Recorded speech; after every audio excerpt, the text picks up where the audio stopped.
Today we are going to go ahead and process a bunch of our tomatoes. We have a large crate. These are mostly Romas, but there's some other ones in here mixed in. Doesn't matter what kind of tomatoes you use. Romas are probably the best because they have the least amount of seeds, but there are other types that don't have a lot of seeds, like Amish paste and stuff like that. So, but that's what we're doing. We already did a great big batch last night and we're going to finish up today. So the first thing we got to do, get some water on to boil and you put your tomatoes in. What that ends up doing is causing the skins to just peel right off, and because we don't want skins in our sauce. Next step is after you got those done, you want to put them into cold water and let them cool down, and then we're going to go ahead and just remove the skins, and it should be fairly easy to remove.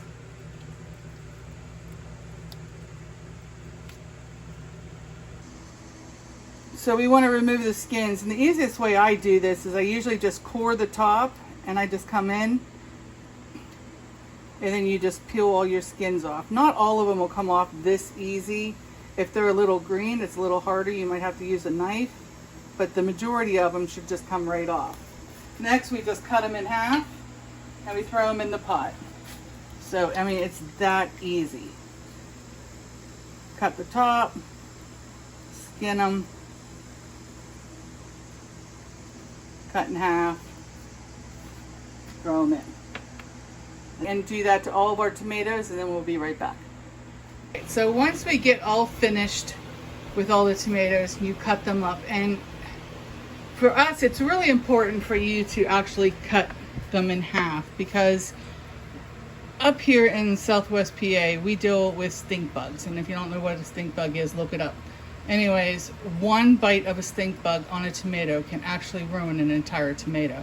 So you might have one little bad spot on the outside, but the whole inside could be bad. So that's why it's important to cut it up and make sure. Anyways, and I forgot to mention that if you see any bad spots, you're going to want to remove those and pull those off. Do not add it into your sauce. So now that we got all cut up and put in our pot, we're going to go ahead and start the boiling process. And we keep it on low. Do not put it on high. Keep it on low and let it slowly come up to a boil so you don't burn the bottom of your pot. And we will be right back. Okay, so these are all the cores. There's a few skins that were kind of blemished and stuff, but these are all the cores. These can be, don't throw these out. These can be fed to chickens, to ducks, to pigs. They all love it. So that's what we're going to end up doing to these. We'll end up giving them to the chickens and the ducks and a few of them, and then the rest are going to go to the pigs. The rest, these are all the skins. So what I'm going to do, you ever have just so much stuff and you just don't know what to do with it and you really hate throwing it out? Well, I'm going to show you what you can do with tomato skins. So what I've done is I picked out all the tomato skins, none of the cores. So I don't have no cores in here. And what I'm going to end up doing is I am going to dehydrate them.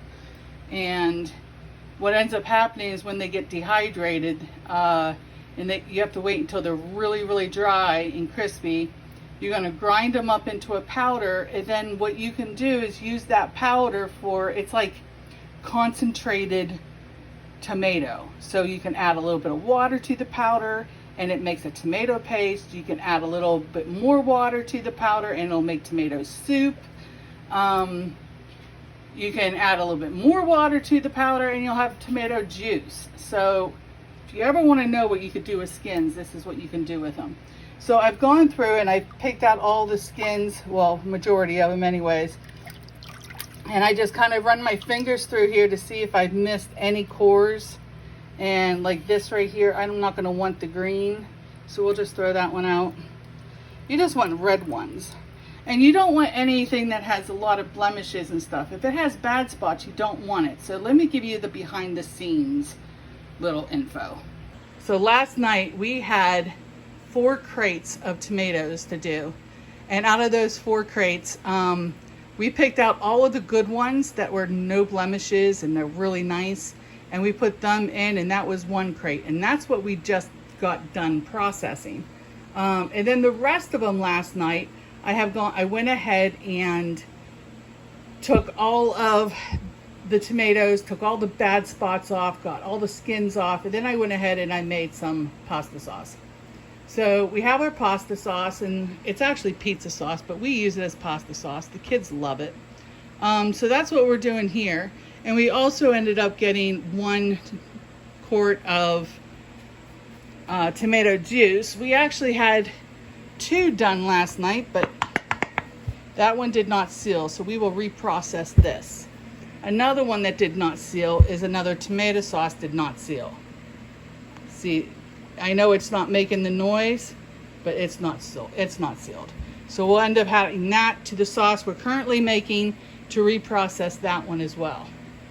So why did I process last night some tomato juice? Well, as you can see, you see all this water in here? The more water you have, you're either going to have to add more paste, tomato paste, to thicken this up, or you're going to end up having to boil it down for much, much longer because of all the water. So one of the options that we have is to remove the water, but don't throw it out. We're going to it's actually tomato juice, and we're going to actually can the tomato juice itself. All right, so as I said, we can actually remove the juice, and we're going to put it into a pot. Now you got to bring this pot up to boil in order to be able to process the juice.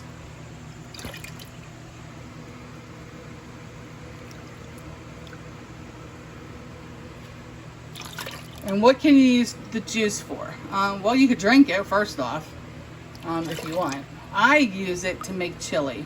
So like chili, when it calls for water, I use tomato juice. I usually make chili, and I use 1 jar of tomato juice, 1 jar of just tomatoes, which we're not doing just tomatoes this year. I still have a bunch from last year.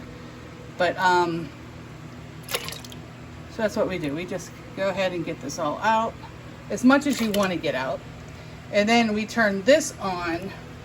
Push this to the back. We're going to go ahead and turn this on to get it boiling in order to be able to process that. And then this, you can just let it cook down some. I don't want to remove all the juice just yet, so we're not going to remove it all. But here's the one that didn't process.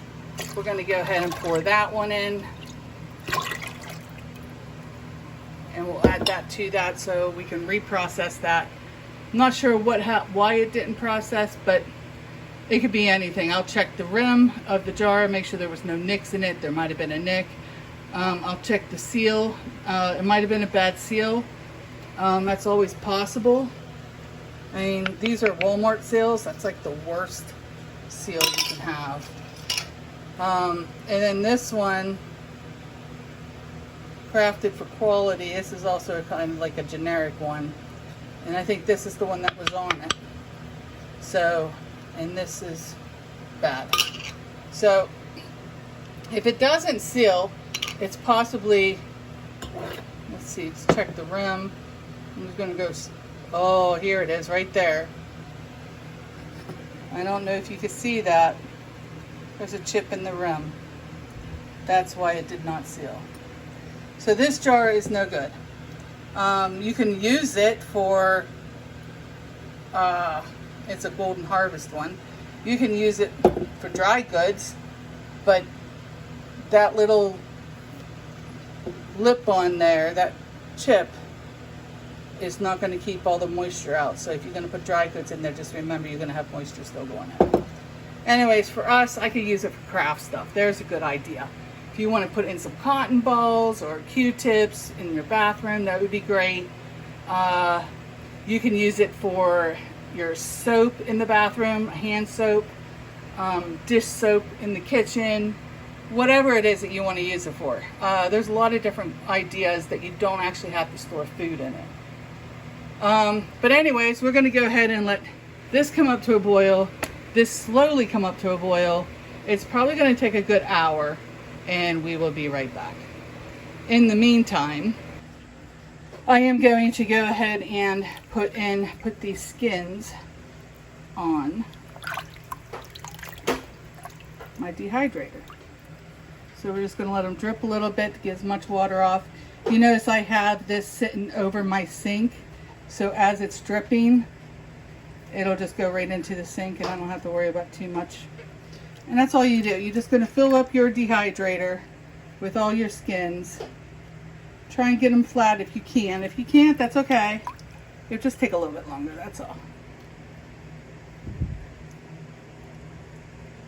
And if you don't have like one of these silicone racks for it, that's fine. You could literally put it right on the top of the rack. Just make sure you use all large skins, that's all. It does not have to be perfect in any way.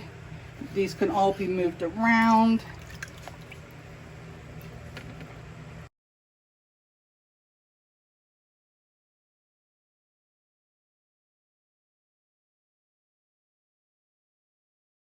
All right, so that is the last of it. All of our trays are filled. And we have 1, 2, 3, 4, 5, 6, 7, 8 trays. This is a Garden Master. It also allows you to set the temperature and stuff on this. We will be turning the temperature onto approximately right in the middle, so it'd be about 120. So that's where we're going to set it. Oh, I still have skins on me. Yeah. So this is everything that's left over. It's not a whole lot. So like I was telling you, if you want to be able to use a lot of this, and you could actually do these also, but I've tried and I don't prefer it. So we got all the skins on, and we're going to set this to 120 and start letting them dry. When you're putting the skins on, it's okay if they're touching and overlapping a little bit. These will shrink, so you don't have to worry about them not touching at all. So don't worry about too much of that. You just want to make sure that there are no rotten areas on the peels. Now, as I was saying previously on the behind the scenes, is that last night we did a whole batch of tomatoes and I pulled out all of the ones that were nice on the skins. And that way when I did it this time, I knew all my skins were good. Now, yesterday or last night when we did them, all the skins and the peels and the cores all went to the pigs. So this time around I am doing the skins because I know they're all good. Now I know that you might not have that many, but if you do see skins that are really nice, just get a bowl and set them right off to the side with a little bit of water and just throw them in as you're peeling them if you see that they're really nice shape, and that way you have them all ready to go.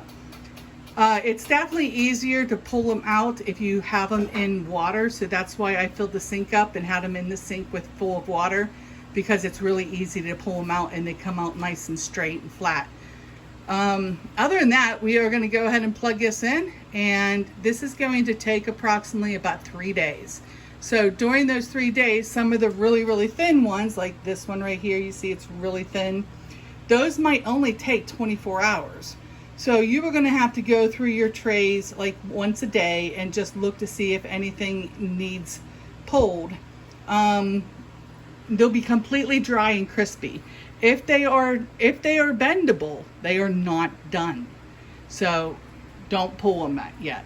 If you start to see them brown or anything, you turn down your food dehydrator. They shouldn't brown. If you don't have a gauge on your food dehydrator, then you are going to want to just use your food dehydrator and just keep a watch on it every 24 hours. So the sauce is coming along. It is starting to really get soft, and that's what you want. We have this down on 4 still. This is going to take, like as I had said earlier, this is going to take quite a few hours. You do not want to rush sauce. You just want to let it sit and simmer, and all that heat will cause the tomatoes to start softening up, and you are going to have an awesome sauce. As far as the juice is just staying on the warm side. I'm just keeping it hot is all I am doing, and we can stir that every once in a while. But as you notice, I am not keeping it at a boil. I do not want it to boil away. So that we are going to process with our sauce as well. In the meantime, we're going to sit and just wait and till this is ready to be done for the spices and stuff. So for now, we'll see you back in just a little bit. So our tomatoes have been cooking for approximately about an hour and a half, and as you notice that we're still have it on low. It's still only on like 2 right now. So we're just going to cook this slow and slow and low is basically what you're going to do. So I have added in some spices. So what I've added in was 4 tablespoons of basil, 2 tablespoons of oregano, 2 tablespoons of thyme, 1 tablespoon of black pepper, 3 tablespoons of salt, 3 tablespoons of sugar, and about 1/4 teaspoon of red pepper. Now, if you're going to want to use red pepper flakes, then you want to use about 1 teaspoon of red pepper flakes, but I just put ground red pepper in it. So I use about 1/4 teaspoon. It just gives a tiny little bit of spice. Not a whole lot. If you like it spicier, you can add that too. And I also put in, 8 cloves of garlic. So now we just want to give this a really good stir.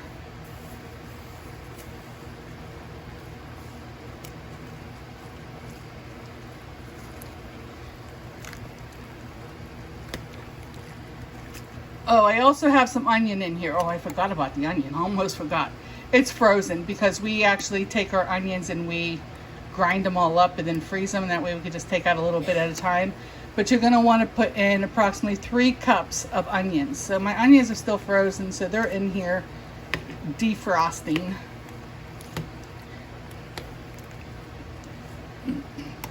So you're going to want to know how many pounds of tomatoes I have. I don't have any set poundage. I don't really know, but I do know that when I'm up to about right here, that it is approximately about 22 to 24 pounds of tomatoes. So that gives you an idea, 22 to 24 pounds of tomatoes, and that's what all the seasonings you're gonna put into that. Now you could cut that in half or in quarters or whatever you want. It works out really well either way. I am not taking any more juice out of this. I will be adding in some tomato paste, but that's not going to be until after we have combined all this and let it simmer with all the spices for a while. You're going to want to let it sit and simmer for approximately 1 hour, and then we will be back and we're going to start blending.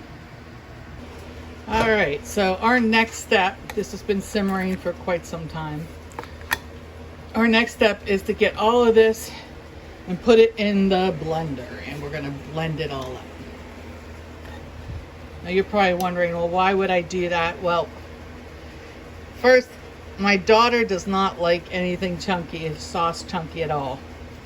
I would love it, but she does not. So we will just blend it all up, make it nice and smooth, and that way we don't have to worry about it too much. So I use one of these strainer things. That way I could just grab a bunch, it'll let the juice out, and then I could just put that into there. So hold on a minute and let me get this one full. All right, so got that all put in. We're going to start on low to just start it stirring. If you turn it on too high too fast, it'll blow off the top. So now we're going to go ahead and move it up.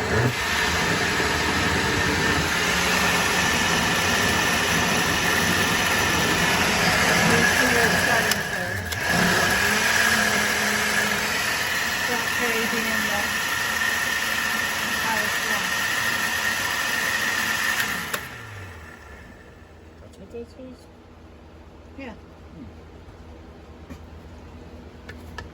And then we'll take it off. And all we got to do is just pour it back in. You don't have to worry about, having to keep it separate because, the strainer only picks up, it doesn't go through the juice, it only picks up the big stuff. So you don't have to worry about all the juices and stuff. And of course, what just went through, it'll just go right through the strainer. So we're gonna go ahead and do that for all of this, and I'll just keep straining and getting this all put in there and blend it and pouring it back into the pot when it's done.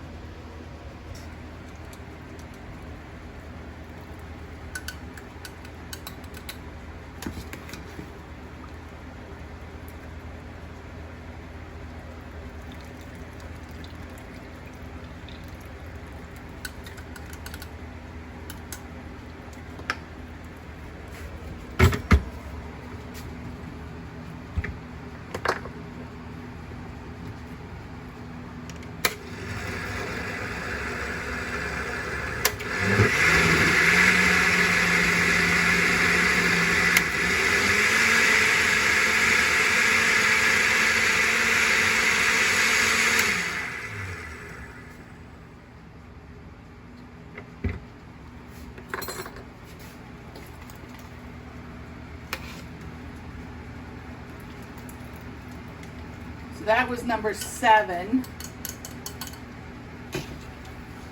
7 times. But you can see it doesn't take very long. It goes really quick.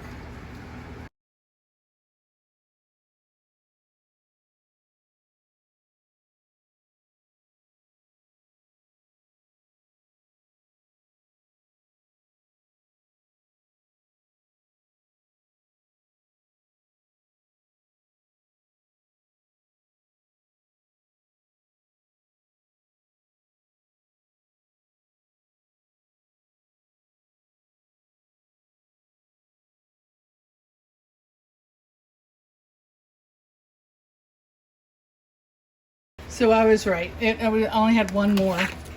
And if you look at this, you will end up seeing that there's like hardly any seeds in there. Now I can't guarantee you're going to get every single seed. There are a few, but I actually prefer this. The next thing we're going to do is just check the thickness. And this is almost the right thickness. So, as I told you, I did not remove all of the juice from this. So the next thing I'm going to do is I'm going to go ahead and throw in a can, 18 ounces of tomato paste, and stir that all in. Okay, so it didn't need just one 18-ounce can of paste. It actually needed 2. It all depends on how thick you like your sauce. So I'm going to show you how we determine how thick it is. As you can see, when I'm doing that, you see all the divots still there. That's how we like it. When it gets down to the bottom of the spoon, you see how it just kind of slowly drops? That's what I like to see. And as I'm doing this, you can see the creases of where those drops went, and it's staying on top. They are not going away.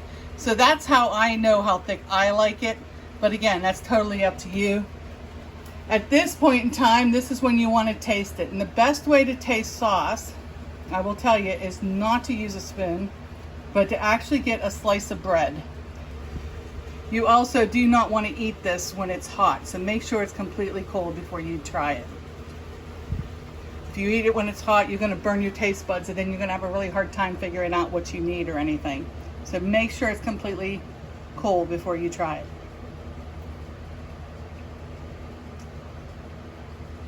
That's good to me. All right. So I'm going to go ahead and start our water bath on and get it boiling. Darren's going in for another bite. And we will have to wait till that starts to boil and gets hot before we start canning. I am going to can this first, our juice, and then we'll add whatever we can add left of the sauce. But for now, this was the one sauce that did not... Last night it did not seal. I'm gonna dump this in here. I had made dinner too, so in between of all of this, we were making dinner.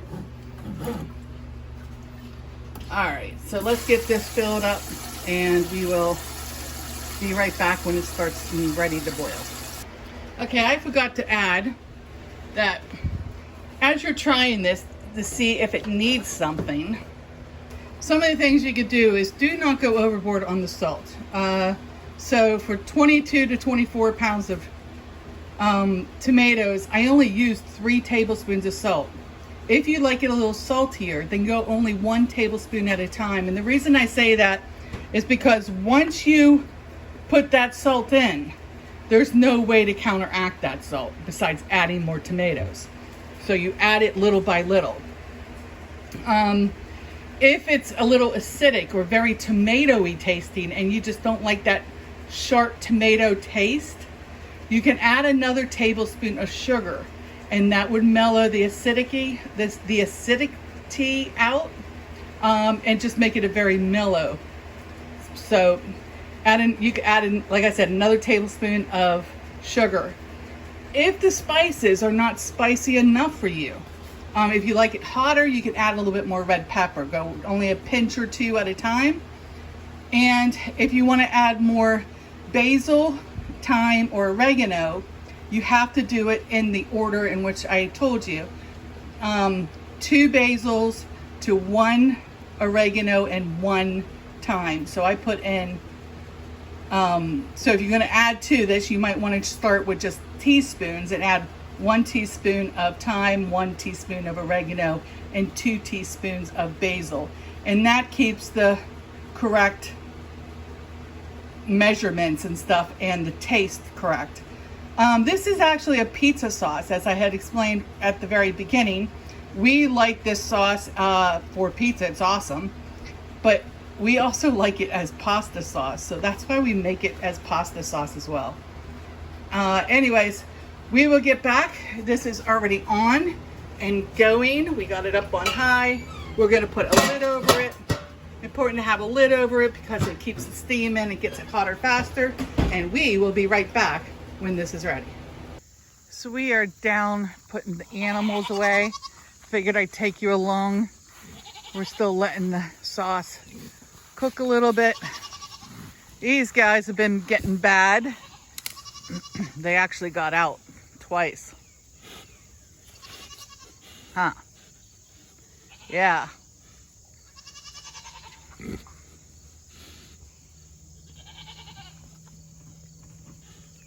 Ellie Mae still is not pregnant. She has gone into heat every month. I'm tired of keeping track at this point.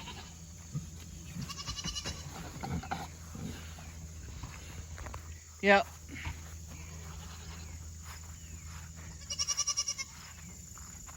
Let's see if there's any. Oh yeah, we have a few down in here.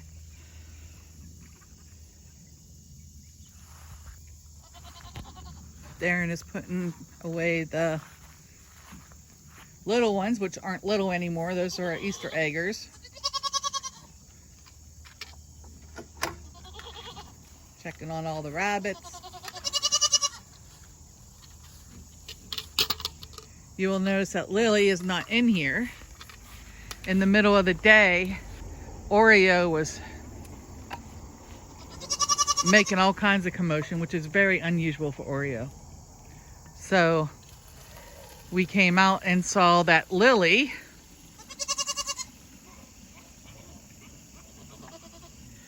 was back there at the fence and wagging her tail away. She has come into heat. So we decided to put Lily back there with Oreo. We're going to let Oreo mate with her. And I saw him get on a couple times. So hopefully she is going to be pregnant. I marked the day, so her due date will be January 19th. And we had little man out, or actually in his pen, but he seemed to have found his way out.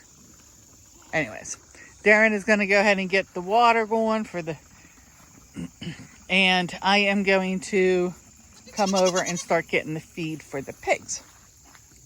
And we'll pick these zucchinis and stuff, hon.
Oh, is it dark in here?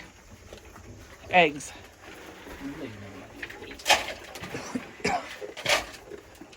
Give her a little bit that's in the bucket there before you let Oreo completely out. Do you need light? No. Down in the dark.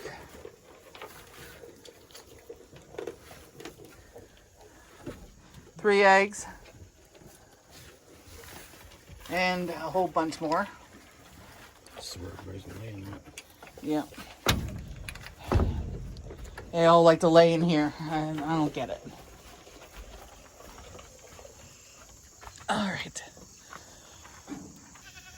So we're gonna let Lily and Oreo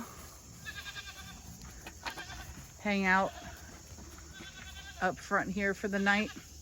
Little man's back there. He's a little upset, but he's okay. Not him.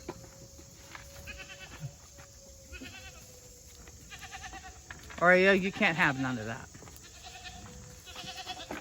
We found out the hard way that you cannot give rain to Oreo. Wait a minute, Lily. He's gonna get up on top and then you ain't gonna be able to hold it. Considering how.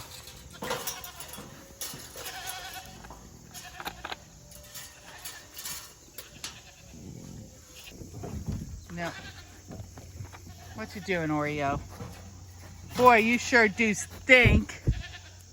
Yucky. You really don't smell much better since he's been rubbing. Oh, I know. You got a bunch of jaggers on the bottom of your pant leg.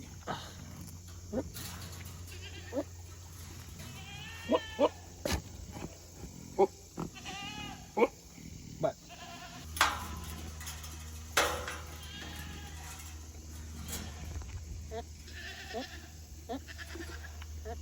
her tail's a wagging. She is in heat. So I counted starting today. Gestation for a Nubian is 150 days.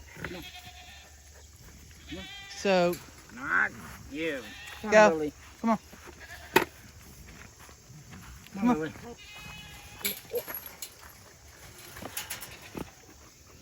Yeah, you do. Watch out. Watch out. On my foot. Ow. Not right now, Oreo. It's not right in the way.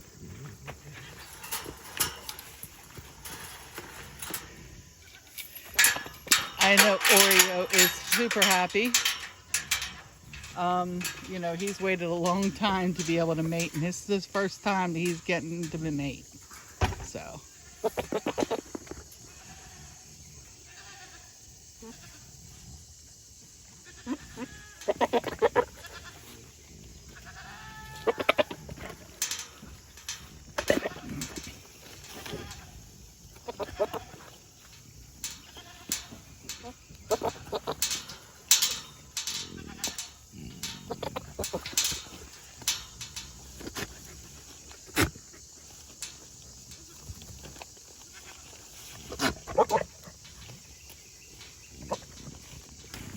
Holy moly, hon.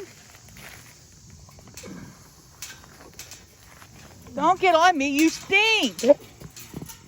Sorry, you stink. All right, so we're gonna get our jars ready. I've already done this one time, but I forgot to hit play. So we get our jars ready and we're gonna go ahead and ladle in our sauce. We're gonna give it a good stir first.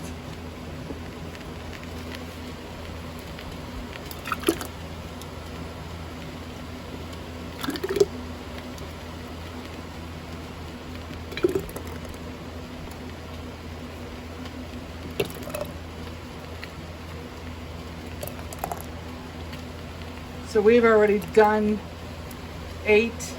That's how many our canner will hold. And I've already done all of the juice. Darren is going to wipe the rim real good. And then he's going to place a lid and then a cap on top. And then it goes into the canner.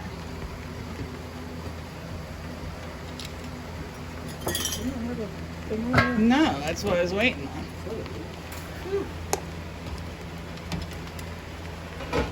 And we leave it in the canner to keep it hot. You don't want it to cool down any. And we will just do this for 8 jars.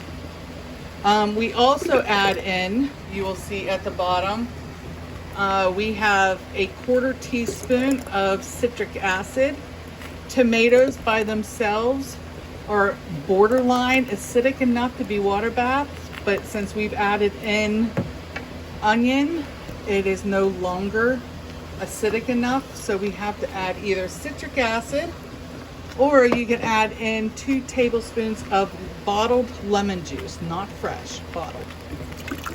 And that will make it acidic enough to be water bathed and stay safe and not have boyism in there. So a 1/4 teaspoon of citric acid or 2 tablespoons of lemon juice. And don't worry, it does not change the taste of your sauce in any way. Botulism, that's what it's called. Boilism or whatever it is. The bad stuff, let's put it that way.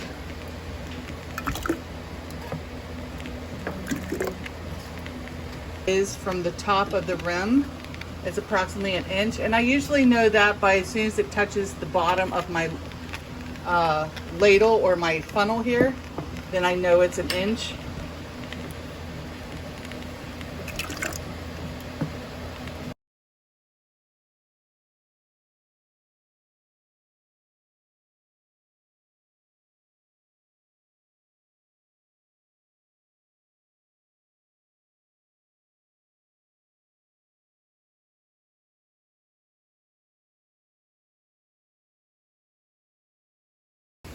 Okay, so we did have enough room for that little one.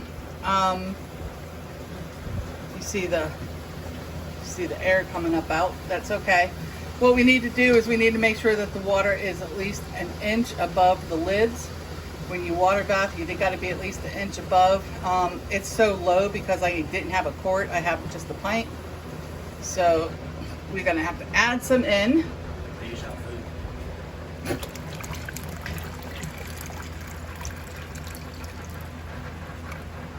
A little bit more, hon.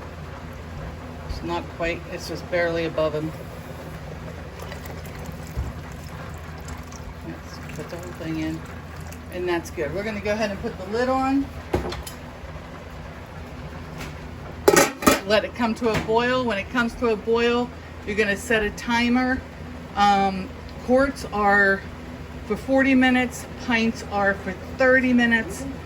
If you are above 1,000 feet in elevation, which you can find out, just go on and do a search on Google or something, say, what is my elevation? It'll ask for your address and it'll tell you what your elevation is.